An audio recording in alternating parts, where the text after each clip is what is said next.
on LBC. Welcome to Tuesday's Cross Question. On the panel with me for the next hour are Alec Shelbrooke, Conservative MP for Elmet and Rothwell. Charlotte Nichols isn't quite here yet. She's Labour MP for Warrington North. She's been voting, which makes me wonder why Alec hasn't been voting. Was he paired? I don't know. Alex Deane is Senior Managing Director at FTI Consulting and author of Lessons from History. And Matt Stadlen joins us, broadcaster and author. So we're looking forward to hearing their views on your questions. 0345 6060 973. And do feel free to ask about things other than Ukraine or indeed the Spring Statement. I'm sure we'll have plenty of calls on those. But let's be a bit innovative. Something ethical, something moral. I feel a moral question coming on over the course of the next 60 minutes. So you can also, of course, watch us on Global Player. 0345 6060 973. Tweet at LBC. Text 84850. Cross Question with Iain Dale. This is LBC. Well, welcome to you all. Let's go to our first question. It's Mick in Leeds. Hello, Mick. Mick, are you with us? I am indeed. Good evening. Thank goodness for that. What would you like to ask? I'd like to ask your panel, do they think the national insurance increase, should it be suspended? Is that what you think? You think it should be suspended or maybe abolished altogether, or have you got another solution? I think it should at least be suspended, taking into account the fact that Rishi Sunak's been telling us for the past year that job numbers have increased, and therefore surely income tax revenue should have increased, so we should have some wiggle room to actually suspend the increase for at least the next 3 years, which gives people a chance to survive, taking into account the massive increases in shopping bills, utility bills, petrol bills, and I think Rishi Sunak should also start reducing the VAT rates on those issues regarding the utility bills and the petrol. Okay, well, those are all things that we'd love to see happen, but how can you do that without jeopardising the public finances? We're already borrowing £138 billion a year. That's the third highest in history.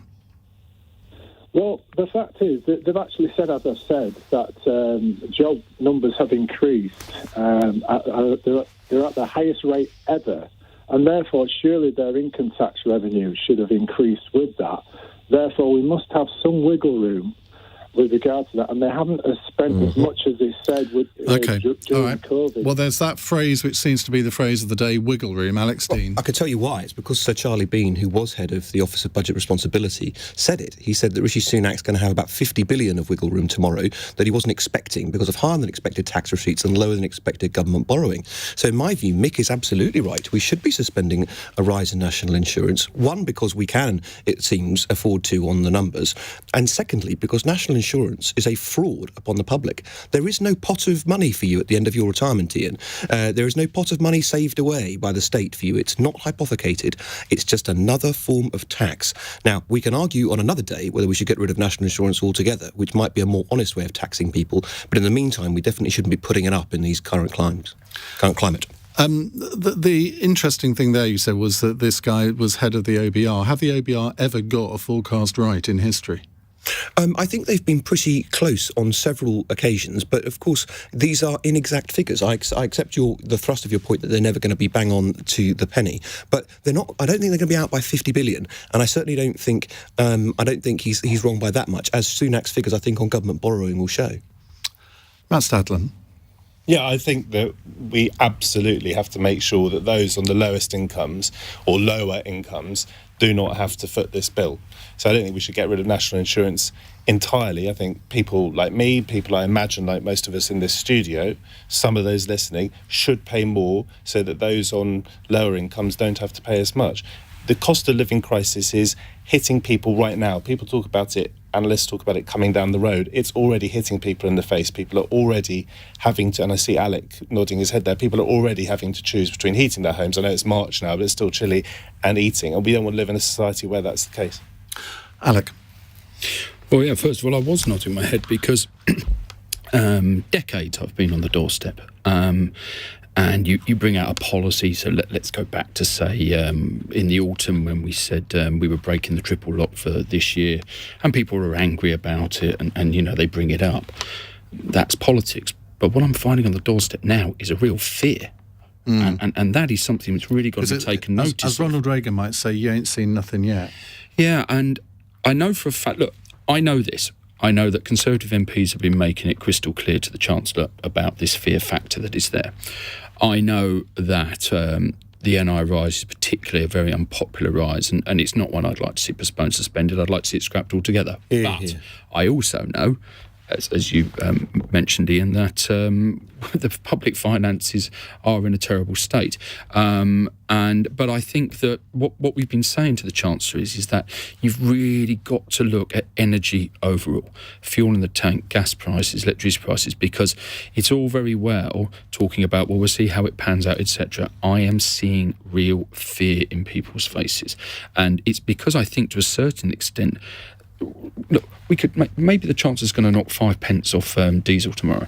It could well have gone up 5 pence by the time he finishes at the dispatch box. And let's remember there is wriggle room when it comes to petrol. Is it wriggle or wiggle? Can we just decide? Let's call it wriggle. We can wiggle our bums if we want, but there is a huge amount of space to do something on fuel duty, and that's because we pay a huge amount of tax on fuel, and it's not a progressive tax because everyone, or no matter how much money they have to spend, has to pay the same when they go to the fuel pump. So why would he then take, say, 5 pence off fuel duty? I suspect it might actually be more than that. Me too. Because that will affect, it would affect everybody, but the fact that you own a car means that you're probably not one of the lowest paid people generally. I suppose it depends if it's an old car. There's a lot of people about that. very low wages. I know I'm generalising, because in rural areas a car is not a luxury, it's a necessity.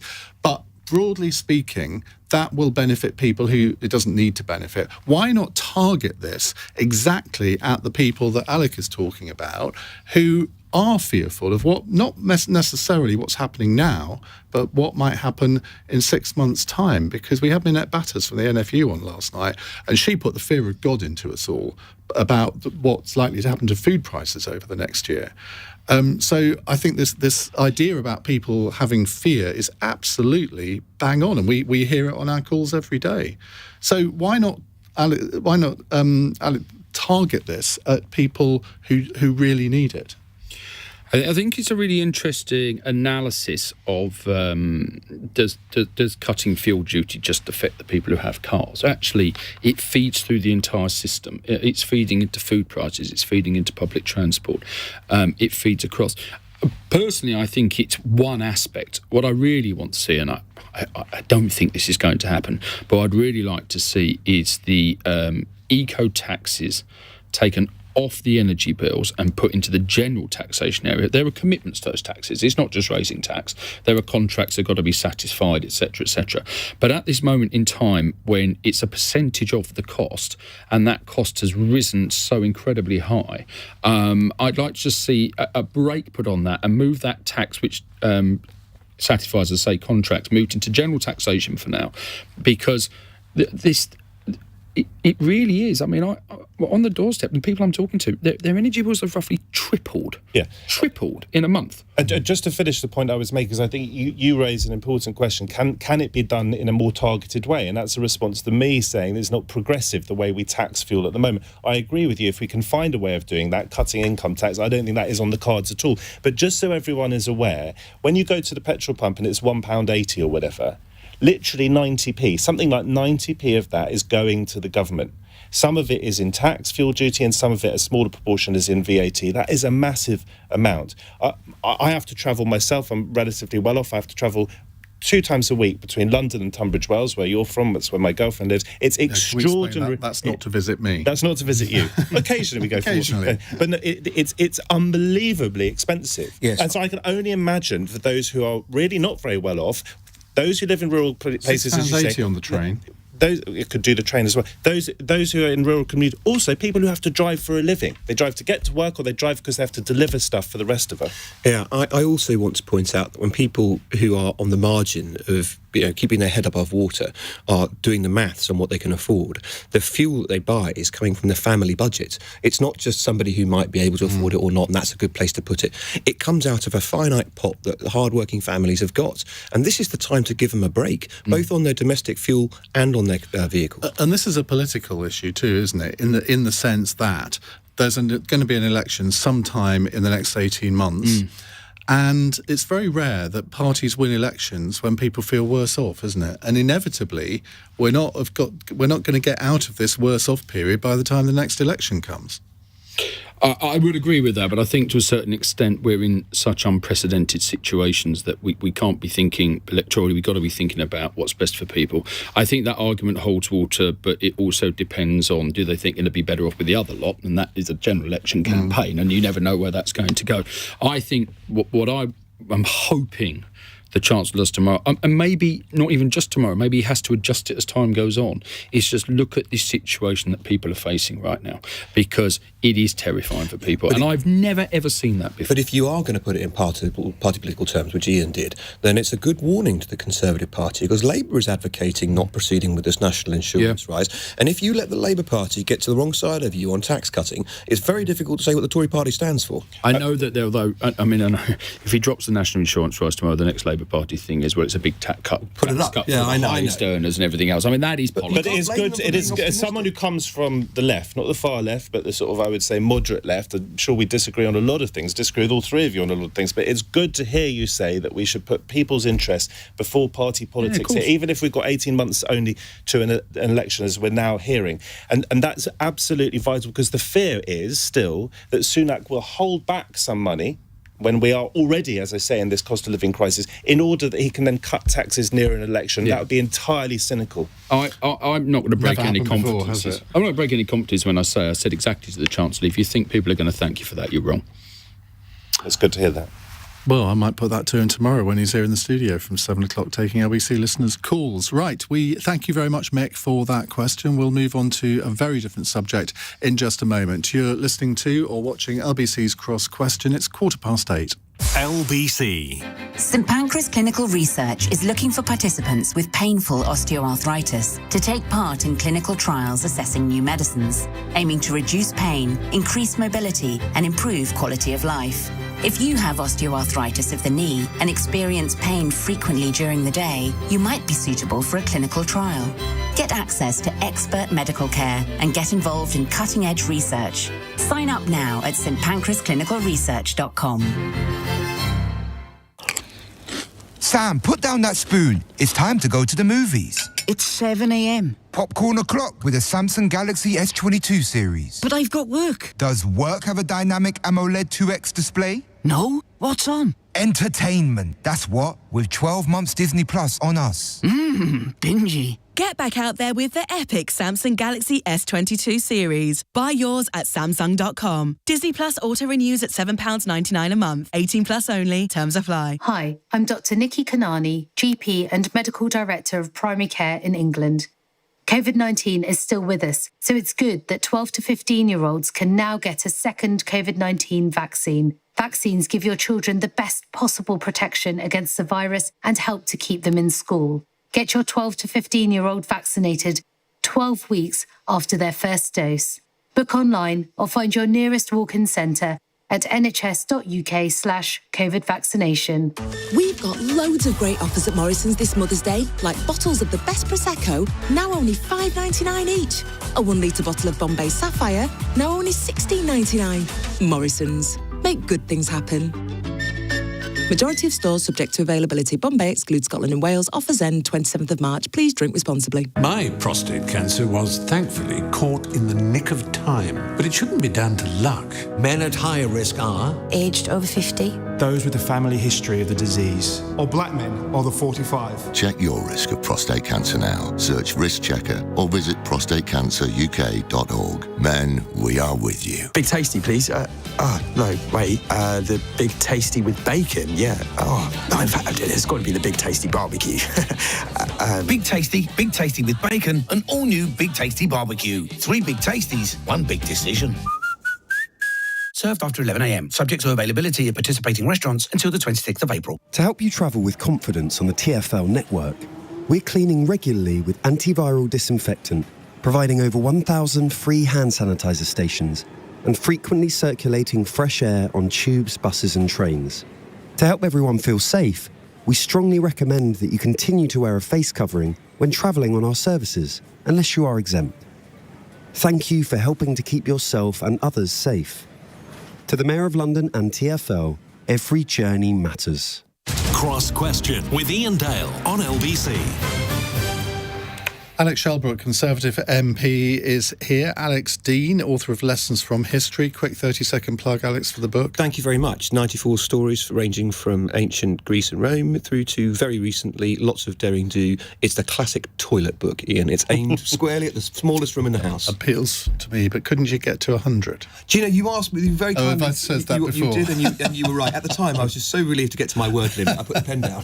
My book's for every room in the house. But your book is really good. It's a book on birds. On birds. How to see birds, yeah. And photograph them. Right, enough of that. Let's go to our next question. It's a text question from Julie in Islington. He says, why are so many people implying Nazanin Zaghari-Ratcliffe should be more grateful?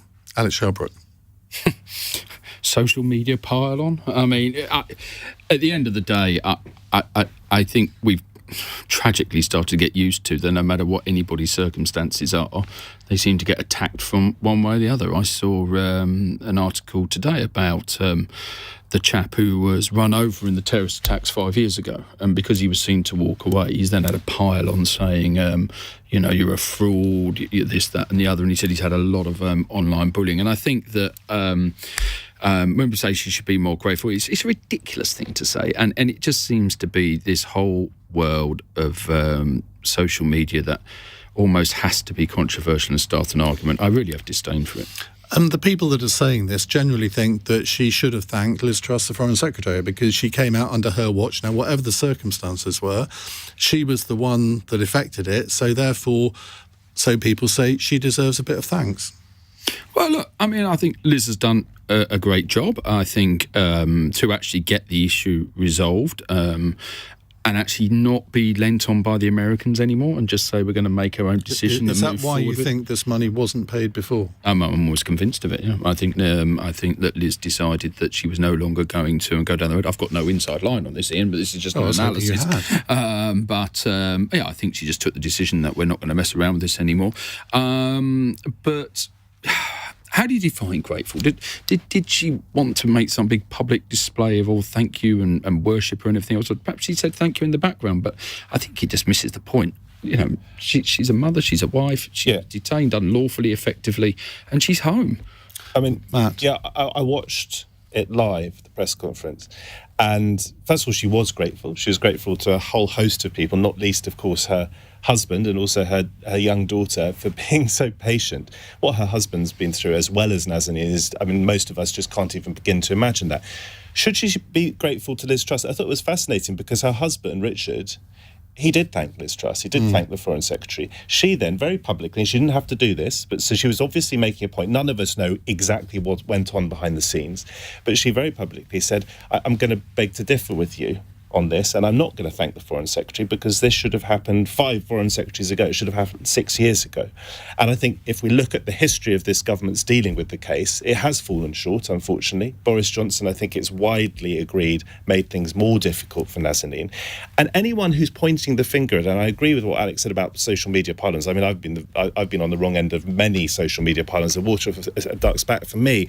But I think you're absolutely right. I think there's a lot of racism. I think there's a lot of misogyny. This is someone who spent 6 years separated from her family at the hands of a despotic regime. I mean, the Iranian regime is difficult to exaggerate how wicked it is, and solitary confinement. So anyone who is choosing her as the target for an online pylon is, for me, in that respect, beneath contempt. Alex? Yeah, I think too that there's a real role for patience in life that seems lacking in the current social media environment. Because even if, I'm not saying that I do, even if you think she's got it wrong because she's angry, she's upset after 6 years of imprisonment. Traumatised. Why not I mean, perhaps she shouldn't have been shoved in front of cameras, but I'm afraid that was inevitable. If she does get it wrong, well, so what? And why pile in? Now, your listener's question at the heart of it, I think, there may be something getting at it which is which does have to be said, which is that in the conference that she did, the criticism was aimed at our government, which was trying to get her out, and not at the Iranian government, which kept her in. Now, that is a legitimate point, but she's not some press spokesman, is she? Right? She's not some trained media personality ready to bounce out from 6 years of imprisonment to go and defend her cause. So my point is, even if she did get it wrong, why are people having a go at her? I don't think she holds a candle. Let's just be clear. I don't think she holds a candle for the Iranian regime. No, but she didn't criticise them. But there may be all sorts of reasons. I mean, our parents, I think, are yes, her family's there. I understand all of that. But people who might not think about that. She was understandably careful about. I think my colleague Theo Osherwood asked her a question about did she have any acts of kindness from a guard, and she wouldn't answer it because she'll get them in trouble. Exactly. Yeah. I thought she was brilliant in the way she refused to answer those questions. She was calm. She had poise. I mean, I have to say, she's going to be a member of Parliament. She'll be alongside you, Alec, on the green bench. If I had been in prison, not sure she'd be alongside me. No, opposite you. Fair enough. You never know. I saw the photo shoot with Keir Starmer. Yeah. If I had been in prison for 6 years, do I think I would have been able to do that press conference like that? No, I don't. And she had a sense of humour as well. Yeah, absolutely. She's a very impressive performer. Right, let's move on to our next question. Julie, thank you for that text. It's Annie in Carnforth. Annie, hello, what would you like to ask? Oh, hello, Ian and panel. I'd like to ask what the panel think about the comment by the representative of the World Health Organization today concerning the Britain, France, Italy and Germany ending their COVID regulation protections too soon. And what do you think about ending free testing from the 1st of April, particularly given that cases are rising and hospitalisations, and with the cost of living crisis, many people aren't going to be able to afford to buy the tests and may need them to visit their vulnerable relatives. This announcement, I'd have to admit, has passed me by. So did they criticise all those countries or just us? No, all of them. All of them. Yeah. OK, so we're delighted to be joined by Charlotte Nichols, who's been busy voting. I'm gathered there were 6 votes rather than 2, so you are forgiven. Yeah, it's been a busy day on the old voting lobbies. Let me just repeat the basis of Annie's question here, so you've got it. What does the panel think of the WHO criticising Britain and some other European countries for letting go of COVID restrictions too soon? Matt? Well, I think it's really tough on people who are not going to be able to afford to be regularly tested when the tests become free, because they're going to have to choose between putting loved ones at risk, putting colleagues at risk, or simply not going into work. I've just come back from my first overseas trip since summer 2019 holiday in South Africa, and everyone has to wear a mask there still, even outdoors, was my understanding. And they were saying, I hear in England you don't have to do that anymore. We want that. So, of course, everyone is itching to get on. I've been a massive critic of this government. I've been a massive critic of Boris Johnson and specifically his handling of the coronavirus crisis. But at some point, we are going to have to move on. So, broadly speaking, given deaths are not very high, and given at the moment the pressure on the NHS doesn't seem to be as high as it might have been feared, even though a lot of people are getting it, and anecdotally it seems so many who were passed by the virus for the last 2 years are now getting it for the first time. At the moment, it seems like they've got it roughly right, but we have to reserve judgment and we have to be agile if things get out of control again, because you only have to look at Hong Kong and China, where apparently, surprisingly for authoritarian regime China, vaccination rates are very low comparatively. It's running rampant again. Alec? Well, I mean, what to add? I mean, look, you two are agreeing far too much. I know. But stop it. But I do think this. We have to, at some point, rip the plaster off and go back to a normal society. One thing the government's been brilliant at in the last 2 years is scaring the life out of everybody. And there has to come a point where we allow people to have the confidence to go out again and move forward. I agree that there may come a point where, heaven forfend, we have to do something new if suddenly hospitalisation rates were going through the roof. But there's no real evidence of that happening at this stage. We do have a very high vaccination rate.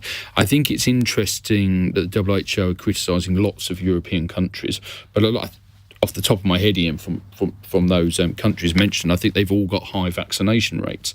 And I think it's I think, the time came where it's like, look, we have to start getting back to normal, not least because a lot of my constituents they have businesses that rely on the footfall in Leeds, in the actual city. I was surprised how many there were, actually. So all the time we have working from home or restricting going out, actually, they are businesses that they really can't get any massive support for because of the nature of their businesses. They rely on the footfall, and they are thriving businesses as long as you've got the footfall in the city. So I think it's important that we try to get back to as many areas as possible, because I think it's too easy to say, oh, well, I just want to carry on working from home, because people don't recognise the other sectors of the economy that rely on a normal life. Charlotte Nichols.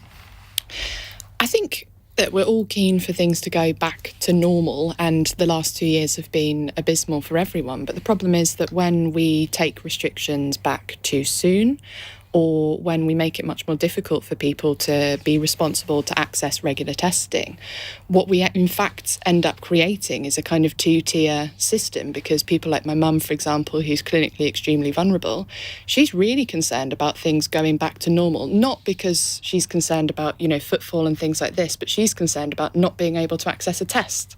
I've got constituents who are coming to me who work in, very low-paid jobs, who are saying that they want to be able to go and visit their parents in care homes now that that's something that's allowed, but they're having difficulty getting either a free test full stop or not able to afford having to pay for them. And what we'll end up doing is having kind of freedom for most people, but at the expense of a small minority of people who have either got underlying health conditions or who, for other reasons, are not able to participate fully without everyone else still doing things like testing if they're concerned. And I think for people in my generation in particular, what was mentioned before about, anecdotally, certainly it seems to be something that's closing in around me at the moment, because there's sort of an uptick in Parliament. Someone in my office had it just last week. Someone else in the office next door has got it at the moment.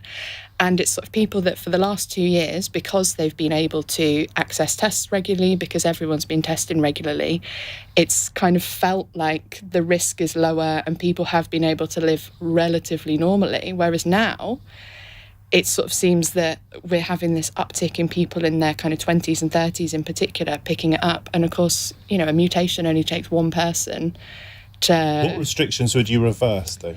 Well, I think that in terms of restrictions themselves, I think that we have taken quite a good and measured approach in terms of reducing some of those. But in order to do that, and in order to live alongside COVID, which we're now being asked to do, things like testing and keeping the restriction in place around if you test positive for COVID, it shouldn't be guidance that you stay at home. It should still be something that's enforced, because ultimately most of the time it's not people's individual decision to continue to go out.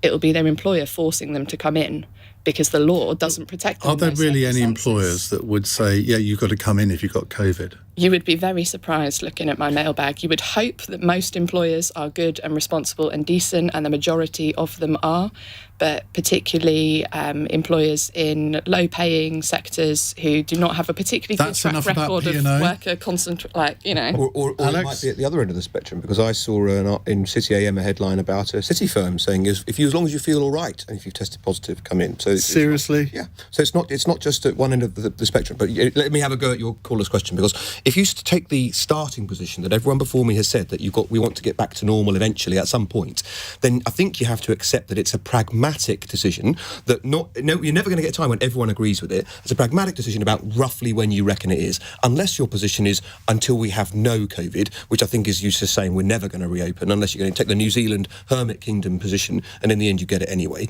Yeah. Right? Unless your position is no COVID, you're going to have to choose a time, and it's on that pragmatic decision. I reckon the government's probably got it about right. Our rates are lower than the other European countries that were mentioned, not necessarily because of virtue, but because we had our waves sooner. If we were in South Korea's shoes right now, doing 200 to 300,000 cases a day, one's position would be different. But we're not. Rates are very, very high still. It's just that deaths are low. Yes, and hospitalisations. But, my friend and colleague Jackie Smith, she got it just after spending a weekend with me, which of course made me think, so I have been sort of testing rigorously. Thanks for letting us know. No, I haven't got it. Halfway through the show, you told us.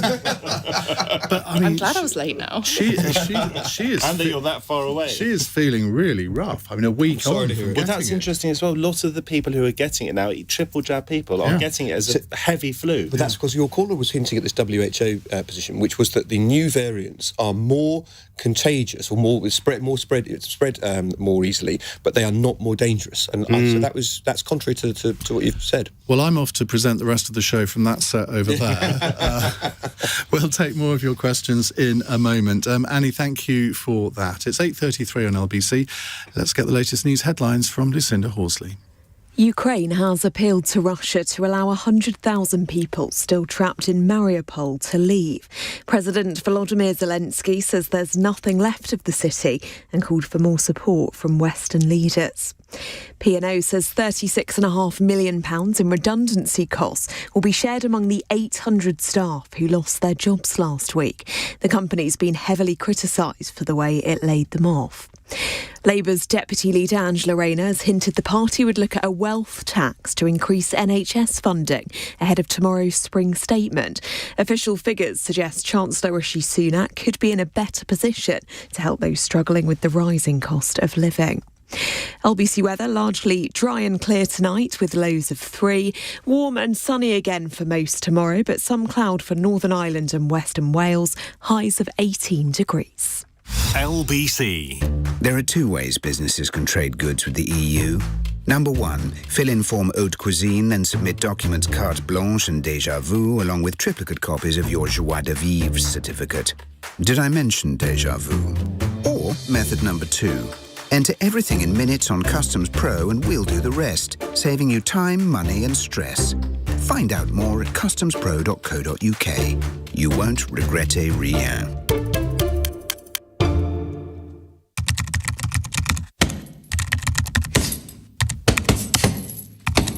Whether you're searching for kettlebells or boxing gloves, how you pay matters. Visa, a network protecting your payments online. Everyone loves getting a great price on their favourite things, right? That's why at Sainsbury's we're not just giving you Nectar points, we're giving you your own Nectar prices too. Yep, tailored discounts on hand-picked products we think you'll like when you shop in store with Smart Shop. And the more you shop, the more tailored your discounted products become. Fancy? So what are you waiting for? Check your Nectar app to learn more about your prices. Smart Shop and digital Nectar registration required. Items subject to availability. Exclusions apply. Visit nectar.com/mynectarprices for more info. Sam, put down that spoon. It's time to go to the movies. It's 7 a.m. Popcorn o'clock with a Samsung Galaxy S22 series. But I've got work. Does work have a dynamic AMOLED 2X display? No. What's on? Entertainment. That's what. With 12 months Disney Plus on us. Bingy. Get back out there with the epic Samsung Galaxy S22 series. Buy yours at Samsung.com. Disney Plus auto-renews at £7.99 a month. 18 plus only. Terms apply. Life is about sharing those magical moments, and food shouldn't be any different. For over 35 years, Marouche has been perfecting this experience with their delicious food, warm hospitality, and live entertainment. Authentic Lebanese cuisine made the traditional way. Marouche, your family restaurant. Book now at marouche.com. Show someone close to you their mum of a kind. Order them a beautiful bouquet at zingflowers.com. Amazing every Mother's Day.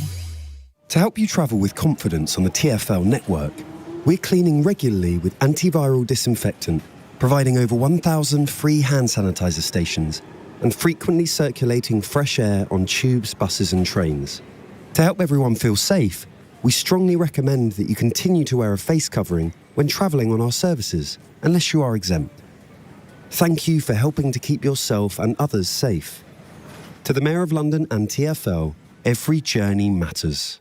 Cross Question with Iain Dale on LBC. Ben in Exeter says, I tested positive for COVID this weekend. My employer insisted I work because the legislation had changed. Apart from sneezing a lot, I felt well enough to work. Hopefully, I didn't infect anyone. Well, hopefully you didn't, but I still find this quite shocking. I never wanted to do another COVID phone-in ever again, but I'm thinking that might be one to sort of store up, because people have obviously got some interesting stories there. With us in the studio, Alec Shelbrooke, Charlotte Nichols, Alex Deane and Matt Stadlen. Let's go to our next caller. It's Rowan in Manchester. Hello, Rowan. Hiya. Hi, what would you like to ask? Here's your ethical or moral question for you. Why hasn't hitting children been outlawed in England like it was in Wales today? I was reading about this morning. I didn't actually know it was happening in Wales. Is it a blanket ban that any form of slapping, hitting a child could result in someone being arrested? As far as I understood it, yes. I'm no legal expert. Okay. How many of you have children around this table? I think this is very unrepresentative. Yeah, I was going to say, I don't think any of you do. This is a child-free panel, so Alex, kick us off. It does mean that no one gets to claim. All right, no one gets to claim kind of the upper hand on knowledge. But then again, we all were children once, and we all have our own experiences of childhood. Beating children is appalling. Hitting children properly and with is completely wrong. On the other hand, I am told by those who do have children, and I'm told by those who look after children, that there is the occasional time when, with the young child whose instinct is to run out into the road or put their fingers in the socket, that a smack on the legs has done no harm, and then in fact it's something that they remember. Now, that is something that people often say. I was smacked occasionally as a child when I did something wrong. I'm not saying that's the right or wrong approach. It was the era that I grew up in and the age that I am. What I do think an interesting thing is going to come about here, which is not the thrust of your caller's question, but he did mention it and make it clear, that we're going to wind up with more and more divergence over time, with decisions being taken in different parts of our country. And it feels rather arbitrary, as a matter of fact, whatever the rights and wrongs on this decision, for an English situation to be in one direction and a Welsh to be in another. And just on that point, didn't you find it interesting during the pandemic, I was still in the pandemic, that the biggest crisis we've faced since the Second World War, you had quite sizable divergence sometimes between the different nations, that on something as important as that. Don't you think some of those were just overtly political? Yes. It may well have been, but I just thought it was on the slapping or the hitting thing. I think it should be illegal. But I can understand those who worry that we might then be criminalising mums and dads who give their children the tiniest tap on the bum, as Alex says, to try and prevent them from serious harm by rushing across the road. I don't think it's a good enough reason not to make it illegal, and I think in reality parents will obey it, and you'll get very, very few test cases. But you run the risk of criminalising an entire group of people, hitherto completely law-abiding people who think they're doing the right thing. Charlotte, haven't we got an adequate law in England at the moment where I think if you leave a mark on a child, a bruise, that is quite clear that you've gone too far, but a quick slap across the legs, as Alex suggested, I mean, I'm sure it probably happened to all of us in our childhood. It certainly did me, because I was a very naughty child. I mean, I was a very naughty child, but I have to say I was never hit by either of my parents, and I'm sure there are people that will say that, that explains a lot about why I am the way that I am now, and, maybe it would have been better if they had. But it's one of those things that I think, particularly when you are looking at, something like hitting a child, you're not going to know whether or not you've hit them with sufficient force to leave a bruise until after the fact. So that actually strikes me as quite an arbitrary kind of limit to set, that if you've left a mark, because certainly as someone that bruises quite easily, I know that sometimes you'll have a little knock into something and, then you've got a little bruise on your hip for like a week for something that didn't even hurt, and other times you've really stubbed your toe and there's not a single mark. So in terms of just as a way of marking it, I think it's probably actually easier and neater to just say, this is not a thing that's acceptable. There are much better ways to discipline a child than to put in place a really strange limit around what does and doesn't leave a mark, because at the point at which your hand goes out, presumably you're not going to know whether there's going to be a mark. Would you not have the right? I mean, if you hit a child in anger, I mean, that's what should be outlawed, probably. But if you are warning a child and you think that's the only way to do it in that particular circumstance, surely Alex's point about criminalising a whole group of blameless parents is right. On a legal and technical point, how do you prove what the parents' mindset was at the moment at which their hand went mens out? rea, Because in that case, you're saying, as long as your intention was to prevent harm, rather than to discipline. You're asking to. It's probably easier and neater to ban it than to try to find reasons not to. But also, Ian, you don't have to leave a mark, to a physical mark, to leave a mental mark, a scar. When I was at primary school, probably I was about 5 years old, my best friend at the time, who was only 4, his parents were from Australia, went to Australia for holiday, came back about a week after term had started. I was so excited to see him. I ran out of the main assembly hall and ran to give him a hug in the little atrium. The headmistress came up to us, furious, got us both by the collars and smashed our heads together. I suspect neither of us had a mark, but that surely has to be illegal. This is the result. Alec. Alec. I mean, look, I'm a Conservative. I believe personal responsibility and I believe in making judgments. I don't believe my parents actually ever hit me.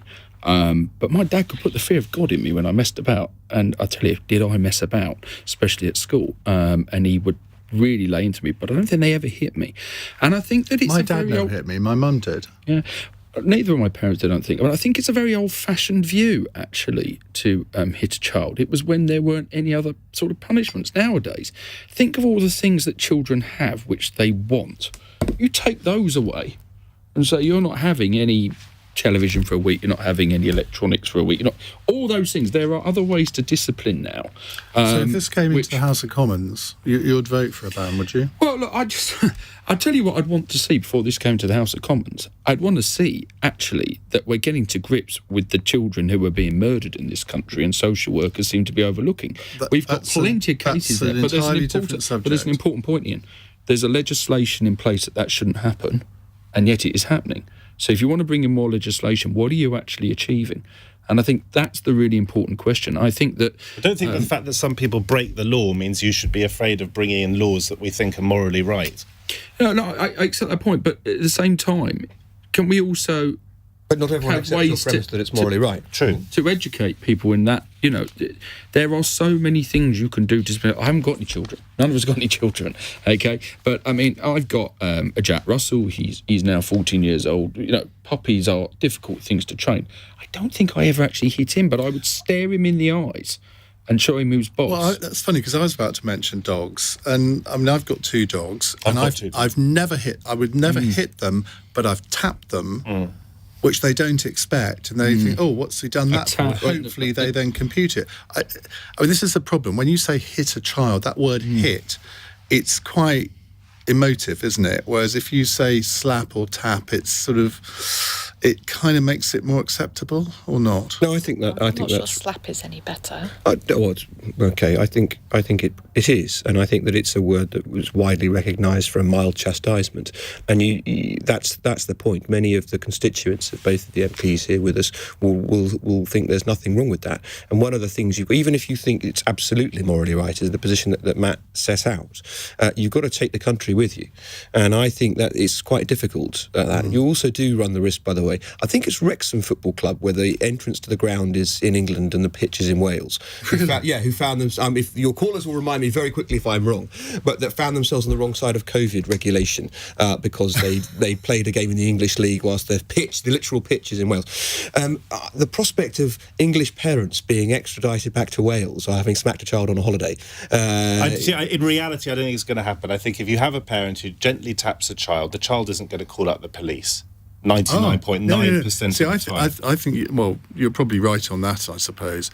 But I think children are very conscious of, I know my rights. They say it to teachers all the time in a way that we would never have dreamt of doing. Quite rightly so. And some people, the law might not be perfect, but the perfect shouldn't be the enemy of the good. And I think if we want to get to grips with the sort of violence you were talking about, Alec, and violence against women in our society, of which there is far, far too much, we need to set the bar pretty high and early in life. You don't want teaching children that violence is okay. 0345 6060 973 if you'd like to put your call to our panel. Rowan, thank you very much. Let's go back to Rowan very quickly. Do you agree with the ban in Wales? Yes, absolutely, I do. I think any physical chastisement of a child, no matter if it's a slap or a tap or a hit, is entirely wrong. OK, thank you very much. Alex, you were wrong. It wasn't Wrexham. There we go. According to Ian in Wrexham, it's Chester. Sorry, Ian. Quite right, too. Chester was what I was after. So I couldn't find it on my phone, scrambling and looking. 8:47 is the time on LBC. The Spring Statement 2022 on LBC. Put your questions to Chancellor of the Exchequer, Rishi Sunak. Yeah, we're kind of anticipating our energy bills going up, so we're kind of starting to budget for that. Anything to do with reducing the cost of petrol, heating. I know I'm no well off, but there's people worse than me. How are they going to cope with energy increases of £2,000? I think that this £125 that Rishi Sunak is offering is neither here nor there. All household stuff has gone up so much, just can't believe it. On your mental health, when you know that you're worried, and that drains you. They've managed to waste billions. I think they can give more. Put your questions to Chancellor of the Exchequer, Rishi Sunak, with Iain Dale, tomorrow evening from 7. Listen on your radio and on Global Player. LBC. Whether you fancy moving to the country or dream of taking early retirement, a tax-efficient stocks and shares ISA from John Lewis can help you prepare for all the big milestones to come. Little moments can build big futures. Go to johnlewisfinance.com to find out more. As with all investing, your capital is at risk. Tax treatment depends on individual circumstances and may change in the future. John Lewis Investment Services are provided by Nutmeg Saving and Investment Limited. We've got it at Selco. Selco, it's where the trade goes. At Selco Builders Warehouse, we've got real deals on a wide range of trade quality building products. In March, save £10 on 2.4 metre used Class 4 sleepers, now only £29.99 each ex-VAT. Now that's a real deal. Find even more real deals at Selco Builders Warehouse and online at selcobw.com. We've got it at Selco. Selco, it's where the trade goes. That charged at 20%. Get ready because the Homestyle Crispy Chicken is back at McDonald's. A delicious crispy chicken breast, bacon, hot and spicy mayo, and a red onion relish, all inside a glazed poppy and sesame seed bun. Delicious. Tuck in until the 26th of April. Served after 11 a.m. Subject to availability. Only in participating restaurants. See mcdonalds.co.uk/homestyle crispy chicken for details. We all know life is full of twists and turns, and sometimes plans just change. So when you travel by train with Avanti West Coast, we make it easy for you to change tickets bought in advance. Just request your change and we'll swap your tickets to a different date or time. You can do that and so much more from our app. Download it today to help with your travel plans. Avanti West Coast. Feel good travel. Advance tickets only. App fee applies for changes requested after 6 p.m. day before departure. Further conditions apply. Your open plan office. Let's face it, it's noisy with zero privacy. So, speak to the Glass Office people. They'll transform your workspace with versatile glass partitions. There's minimal disruption. They can work at night and weekends. And no hidden costs. That's pretty handy when you're running a business. Use their online pricing tool to see how cost-effective it can be. theglassofficepeople.co.uk. Creating new spaces in places. A squeezing across the chest. A feeling of unease. That sense something's not right. It can be easy to dismiss the early signs of a heart attack, but it's never too early to call 999 and describe your symptoms. Your NHS is here for you. My prostate cancer was thankfully caught in the nick of time, but it shouldn't be down to luck. Men at higher risk are aged over 50, those with a family history of the disease, or black men over 45. Check your risk of prostate cancer now. Search Risk Checker or visit prostatecanceruk.org. Men, we are with you. Cross Question with Iain Dale on LBC. Text 84850. 8:51. I don't know what Reese has been. Hang on, we're on air again, Alex. This is a radio show. Reese on a tweet says, "Are we actually listening to a conversation from three old men without children trying to justify hitting a child? I actually feel sick." I'm not sure what conversation you were listening to, but it must have been on a different radio station, because I think I was the only one that was vaguely trying to justify it on the basis that everyone else disagreed, so I played devil's advocate. But there we go. Oh, so we're not that old. I am. Right, we have with us Charlotte Nichols, Alec Shelbrooke, Alex Deane and Matt Stadlen. Let's go to another question. It's a text question from Chris, who doesn't give a location, it says here. Do the panel think the royal family will shrink further and lose head of state status outside the UK? Well, that's already happened. Was it Barbados last year, and Jamaica this year after the departure of William and Kate? They know not what they do. I agree. So, but do you think that is likely to happen now, particularly when the awful day comes, if you get my drift? That will be a real... Well... That is the argument that the Republican movement in Australia had made after its defeat. They said we wouldn't come back to this in the lifetime of the serving monarch. Peculiar phraseology that they always used. I think it's inevitable that some people in some countries will have a go. That's not to say it will necessarily enjoy success. And of course, some countries leave the Commonwealth only to rejoin it later, not necessarily to have the Queen as head of state, but to be part of the Commonwealth. And I think the most important thing for me, whilst I respect our Queen greatly, the most important question for me is that we maintain the soft power of the links in the Commonwealth, rather than actually whether in a modern age they have the Queen as formally their head of state or not. Charlotte? I mean, that's something that I broadly agree with. I think it's something that is a decision for each individual country, and if it's going to be something that gets put to a referendum in different places, then I think it's a good thing that it's something that they opt into, and I hope that it's something that these places will maintain and we can keep those links. But obviously the Queen has been the Queen for a very long time. Both in my sort of parents' and grandparents' lifetimes, we've never known another monarch. And as you said, when there is a time when she is no longer our monarch, I expect that question will probably be asked in a lot more jurisdictions. What about here? Do you think it is ever going to become a real debate in this country? I think it's still very much a minority position. Even people who I know who are quite sort of staunchly Republican often have a lot of respect for the Queen as monarch and head of state. And I think the idea of not having that is not something that has particularly widespread popularity. I don't think there's any harm in asking the question, but I don't think it's a question that's going to get the answer that some people think that it would. Well, I think there's so many aspects to this. Let's just talk about this country for a second. And I think this leads on to the other countries. There is a world of difference between a monarchy as head of state and a politician as head of state.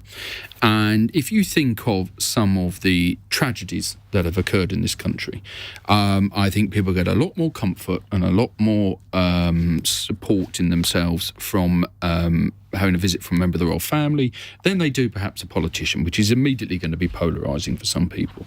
And I think that we come back to the soft power and that ability, what it does. So some of the other countries may be going for referendums, may get to that question of, but what would the alternative be? They may be looking, let's pull it out, the United States over the last few years and who's been elected president and how these things came about. And they might think, actually, you know what? I quite like the fact that my head of state has nothing to do with politics at all. One thing we do know is that Prince Charles has made it crystal clear that he intends to shrink the royal family, its size, its cost, and indeed there are reports about the whole coronation, etc., are going to be much more slimmed down. That's ridiculous. I agree. I mean, we're known for that. Thing we do very well. Yeah. One thing we do brilliantly. I understand, but I think pageantry is a great thing that we do very successfully. Are you a royalist, Matt? I sort of am, actually. I mean, every time England play rugby or football, I stand up wherever I am in the world. I did it in South Africa, actually, the other day, and I stand up, put my hand on my chest, and I sing. I either sing the national anthem or I respect it. It's very American, isn't it, putting your hand on your chest? But I think there is, when that awful day happens, which none of us can bring ourselves to articulate exactly, I think there is a real chance for a rupture, both domestically and abroad. Abroad, I think, because Commonwealth, and we're talking about the Commonwealth because of the visit to Belize at the moment, Kate William. The Commonwealth is a legacy of empire, and when that day happens, there will be a reason for countries to re-evaluate their relationship with this country. I agree with Alex when he said the importance of soft power and also just the relationship we have, the bilateral relationship we have with these countries within the Commonwealth. Domestically, and I think this is really important, what Alex said about the difference between being visited by a member of the royal family and a politician. Prince Charles, whether we like him or not, is almost a politician. He's advocated, and I agree with what he's advocated, I happen to, for the climate and for the environment for years. We know what he thinks on really important issues. And therefore, he's different to the Queen. And I think there will be a form of re-evaluation with the monarchy when that moment comes, because one of the great things about the Queen, and she's been absolutely extraordinary for all these decades, is that we don't know what she thinks. No. She's neutral. We do know what Charles thinks, even if most of us might agree broadly with him. And therefore, I think that will cause some sort of re-evaluation. Right, let's move on to our final fun text question, which everybody looks forward to, from Simon in Sheffield. Ian, great to hear about this DIY boom on your show earlier. What's the most ambitious DIY project your panel have embarked on and maybe failed at? In my case, every single DIY project that I have embarked on, I've failed at. Now, Matt Stadlen, I can't really picture you with a saw or a screwdriver or anything. You obviously don't ever look at my Instagram photographs. I always try look not at yours. to. Well, my example is in October I ripped up. I just look at all these wonderful pictures of your girlfriend. But, Stop! I ripped up the whole of my backyard, the rotten decking. Okay. I did 11 trips. Middle class, 11 trips to the RBKC dump. So that was 11 hours, because half an hour there is in Wandsworth. Too much detail now. So my point is, I did it, I ripped out the plant, it was deeply satisfying, and then I got the builders to lay some stone. You see, I can rip things out, it's just that I can't create. Alex? I unblocked the drains at my parents' house. It was disgusting, and in retrospect, if I could have got someone else to do it, I would have done. Alec? Well, as a former kitchen and bathroom fitter, I think probably not. I think I'm probably cheating at this one. Okay, all right, we all admit defeat. Apart from Charlotte, can you compete with that? I mean, I can't compete with kitchen and bathroom fitting, but I am basically the queen of IKEA flat pack. You know, I laugh in the face of two-man assembly, can put up a Alex bookcase, no problem, all by myself. It always defeats me. I'm the person with just got 3 screws left over. Where's the Allen key? Falls apart when you sit on it. There's not a joke that there counts somewhere. as DIY, Yes, but sure you know, I'm claiming That's DIY, yeah. DIY. Okay, well, we learned a bit more about our panel's talents on DIY than I probably thought we would. Simon, thank you very much indeed for that. Charlotte, thank you for making it and getting here. We've enjoyed your company.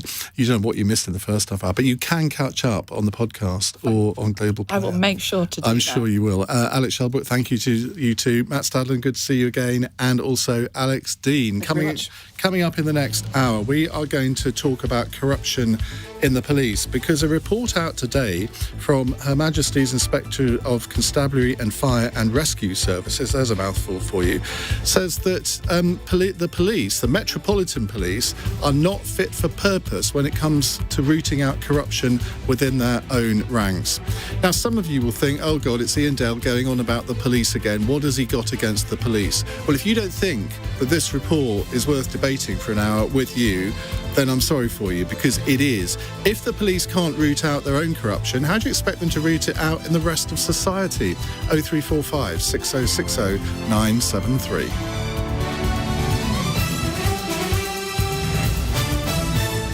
On your radio, on Global Player, and Play LBC. leading Britain's conversation. This is LBC. From Global's